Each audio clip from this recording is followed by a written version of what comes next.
So you just want a lawsuit, or you're potentially thinking about slipping into Walmart and then suing them because you slipped, right? Well, what do you do with all this money once you won it? Now, I know a lot of people are gonna say like, oh my gosh, Tommy, I will spend it on this, I would buy this, or I'd invest in this. But in reality, by the end of this video, you'll find out that the average person in the first 5 years, they'll lose all this money like a lottery winner also does. So in this video, I'm gonna show you exactly what to do after you win this lawsuit because you slipped, and exactly where to invest it. Now, guys, on top of that, if you guys don't know me, my name is TommyBryson. I'm an accountant, and I post videos on YouTube every single day. On top of that, do me a favor, hit the subscribe button and notification bell so you get notified every time I post a new video, which again is every single day. Let me ask you a question. Hit the like button if you're excited to actually find out exactly what to do once you slip and fall and get a lawsuit, and where to actually put that money. I want to ask you a question. What would you do if you go to McDonald's, you drop some coffee in your lap, and you get burnt, and you get around $3 million in a settlement? Now, this is a real story. There was a lady back in 1992, I think. She actually won a lawsuit for $3 million from McDonald's. Now, we really can't say what she would do with the money because, again, I think it's like she was in her 60s or 80s back then.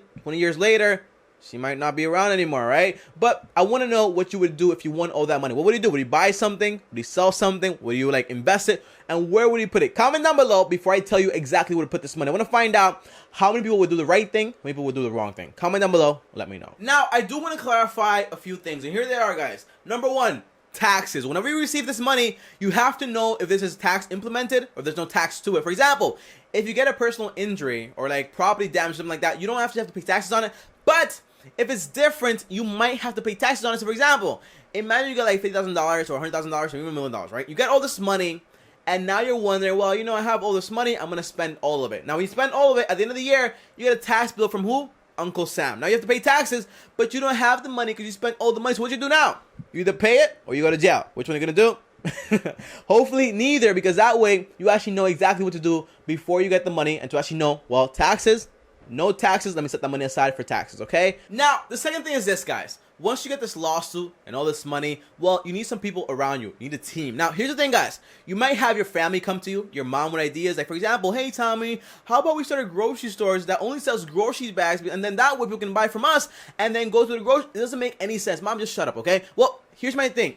You need two people around you, an accountant and a personal advisor. These people are going to help you to manage this money, so then that way you don't lose all your money in the next 5 years. That's why it's so important that you don't trust your fifth cousin that's coming up to you and be like, okay, you know, remember when we used to play around all the time, Tommy? That's me. You remember? No, I don't remember you, bro. I don't know you, bro. Okay? So remember, an accountant and a personal advisors, those are the people that you actually need around you once you settle this lawsuit. Now, the last thing is this, guys. Once you get paid, what do you do? How do you take the money? One-time payment or over a period of time? Now, for example, I have this friend, you know, he got injured in the job and he got around $50,000, right? When he got this money, he took it in a one-time payments, but he didn't need to. And here's the thing, guys. If you don't need to take it in a one-time payment because you have injuries and like you need to like sort out your whole life and stuff like that, well, take it over time, because over time they usually pay you more and more money. So an annuity over time, one-time payment, but you have to pay taxes on it unless you get injured or it's like a property thing, you know? So it just depends, but usually over time is always better. So comment down below, guys, and let me know, do you know any stories about someone that you know in your family or your surroundings or your neighborhood, anywhere? Do you know anyone that got a lawsuit money and then like 5 years later they're right back in your neighborhood right next to you and they're broke again? Comment down below, let me know. I really want to find out how many people actually like, you know, like mess with the entire thing and don't really follow the process. Comment down below, let me know. Now, let's get into the details, guys. What do you actually do once you have all this money? Where do you put it? What do you invest in? All this stuff, let's talk about it right now. Now, the first thing I want to talk about is, well, what do you want to do? Well, Tommy, I want to buy a bike. I want to buy a Lamborghini. I want to buy a house in Florida. This is what I want to do with my money. That's what I'm going to do. Well, no, I'm not talking about that. I'm talking about, do you want to retire or do you want to keep working? It's very important you understand this. For example, if you want to retire, then you can't retire from the money that you actually made. No, you have to retire from the interest that money makes you, the cash flow that money makes. For example, if you have $1 million, you retire from the $20,000 that makes you in the savings accounts by getting 2%. That's the money you can actually use, not the $1 million up here. Now, if you want to keep working, don't raise your lifestyle from zero, like all the way to the floor, to 1,000 living in Beverly Hills and like you have like $2 now. No, don't do any of that, okay? You take this money, you invest it, that money makes you interest, then you can up your lifestyle based on the interest, but never based on the money that you actually have up here. Now, number two is this: hire professional help. You get an accountant, get a financial advisor, and guys, by the way, I'm an accountant also, and I still don't want to deal with all this stuff. You have professional people that work this stuff the entire life, every single day, 8 hours a day. You want to get those people on your side to actually help you with all this stuff. Now, here's my thing. Your cousin Pablo or Pedro gonna come by and say, yo, Tommy, I have this great business. Like, no, don't listen to him, okay? Listen to your financial advisor, your personal advisor, to your accountant, and let them help you thrive away and path away so you can actually invest this money the right way to actually make a lot of money. Now, here's my thing. When you're looking for people to hire, you gotta make sure you don't hire your first choice. Well, Tommy, I loved him, okay? He was great. He just said all the right. No. You gotta go around and you gotta shop around. You're the person in demand. You're the client. You're the important person here. So you go around and you shop around for accountants and personal advisors, and then that way you can actually understand which one is best. On top of that, here's my thing, guys.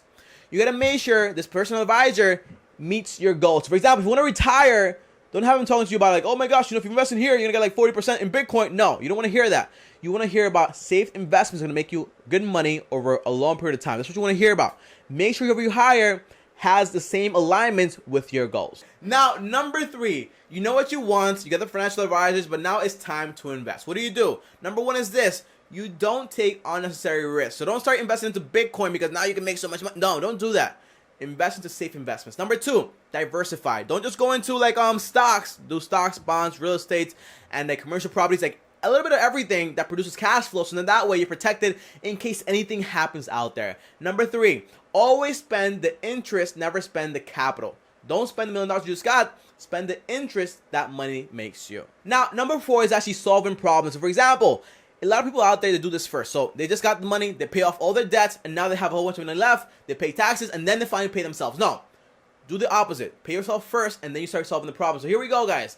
If you want to pay off your debts, use the interest to pay off your debts. On top of that, make sure you create an emergency fund in case anything happens to you. For 6 months, you're fully covered. So for example, make sure you set some money aside in case an emergency happens. You're actually covered 1,000%. And as a side note, I want to make sure you guys understand this. If you couldn't manage $10 before, you won't be able to manage it now, okay? All this money out of nowhere, well, how do you manage it? Well, I want you guys to educate yourselves also. So for example, if you have a lot of money, take some of the money and use it for education on finance. So you don't want to just rely on your financial advisor and your accountant. No, you want to make sure you at least have an understanding of what they're talking about. You can do that by taking courses, going to college. Just do whatever you can to educate yourself, okay? That's the last thing. Now, the final thing, which is the one you're actually looking for, well, it's time to have fun with the money. So now after you've done everything else, you know what you want, you got your financial advisors, you know what you put the money, you know how to solve your problems. Now it's time to actually have fun with your money. Now, I highly recommend maybe like 5% of the interest that you make. Again, never spend the capital, only spend the interest. Once you have this covered, you can actually start having fun. On top of that, if you want to help your mom out, do it with the interest. On top of that, if you want to help your mom out, your parents, like whoever's out there, you want to help your family, this is when you do it, with the interest, not the capital. Now, here's my thing. A lot of people out there, they try to buy their moms like very fancy houses, very fancy cars, but then their mom can't afford the insurance, can't afford the property tax, can't afford anything. So don't buy your mom or your parents like liabilities. Try to invest in your parents to actually produce money. For example, I would buy my mom an investment property that produces income for her instead of buying her property that you can't afford the property taxes on. It doesn't make any sense. If you're doing that, not a smart idea. And the last tip is this, guys, right? Make sure, for Christ's sake, you stay below your means, okay? You have all this money now. You were here, right? You have all this money now. Now you're here. Now you want to meet all your expenses and you want to put them up here. Well, now I need to fancy your car. I need to fancy your house. I need this. I need that. Well, now what happens after you don't have this money anymore? You know, because you're not producing that money. You just have the money on the side. If you don't have an income like that, it's completely different, okay? So those are the rules when it actually comes to money and what you actually do after you receive the lawsuit. Comment down below. Let me know if you agree with me, if you don't agree with me, and let me know if you're going to disagree with me and still buy a Lamborghini with the first step that you actually get the money. So here's the bonus. If you made it all the way to the end, comment down below. Let me know. Hit the like button. Great. Well, here's my thing, guys. What would I do with all this money if I had it? And if you haven't been listening to the video, I would do everything I just told you to do. Now, if you want all the details to what I would do and where we go, where I invest my money, just check the description down below. I have all the details down there, okay? So you can check that out. You can actually find out. On top of that, here are my final thoughts, guys. If you're lucky enough to get a lawsuit, or unlucky enough, because sometimes you might get a lawsuit, but you might not be able to walk ever again in your life. Well, if you're lucky enough to get this lawsuit and still be like normal and just like everything's okay, here's my thing. If you couldn't manage $10 before, you won't be okay. If you couldn't manage $10 before, you won't be able to manage $10 million now. So make sure you follow all these rules, because the last thing I want to hear is, you know, Tommy, I got a lawsuit, but like 5 years later, I didn't follow your rules, and now guess what? Like, I don't have any money. Can you send me some money? Like, please, okay? I've been playing the lottery. No. Make sure you follow all these rules, and then that way you're protected. And guys, on top of that, As always, thank you for watching the video. If you like the video, go ahead and like the video. Do me a favor, if you haven't subscribed already, subscribe to the channel, hit the notification bell so you get notified every time I post a new video. On top of that, guys, if you want to talk to me one-on-one, uno, just DM me on Instagram at TommyBryson. And if you want to talk to all of us here on the channel, just join us on Discord. Again, only 100 spots are open on Discord. Once those are filled, we're not going to open it again until 2020. So get in while you still can. I'll see you guys next time on this video. Thanks for watching, and peace. You've got to start at the bottom.